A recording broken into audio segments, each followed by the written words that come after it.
Edward William Elgar, 1st Baronet OM GCVO, June 2, 1857, February 23, 1934, was an English composer, many of whose works have entered the British and international classical concert repertoire. Among his best-known compositions are orchestral works including the Enigma Variations, the Pomp and Circumstance Marches, concertos for violin and cello, and 2 symphonies. He also composed choral works, including the Dream of Gerontius, chamber music and songs. He was appointed Master of the King's Music in 1924. Although Elgar is often regarded as a typically English composer, most of his musical influences were not from England but from continental Europe. He felt himself to be an outsider, not only musically, but socially. In musical circles dominated by academics, he was a self-taught composer.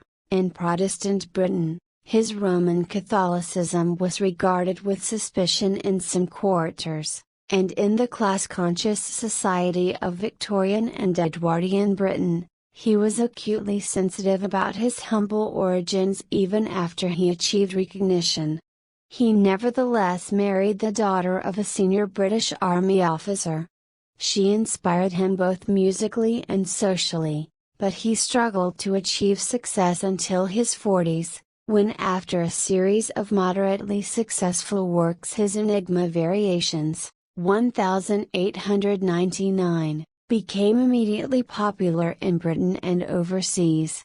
He followed the variations with a choral work, the Dream of Gerontius, 1900, based on a Roman Catholic text that caused some disquiet in the Anglican establishment in Britain, but it became, and has remained, a core repertory work in Britain and elsewhere.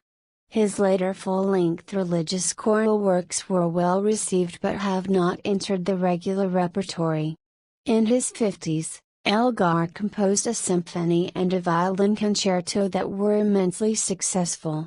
His second symphony and his cello concerto did not gain immediate public popularity and took many years to achieve a regular place in the concert repertory of British orchestras.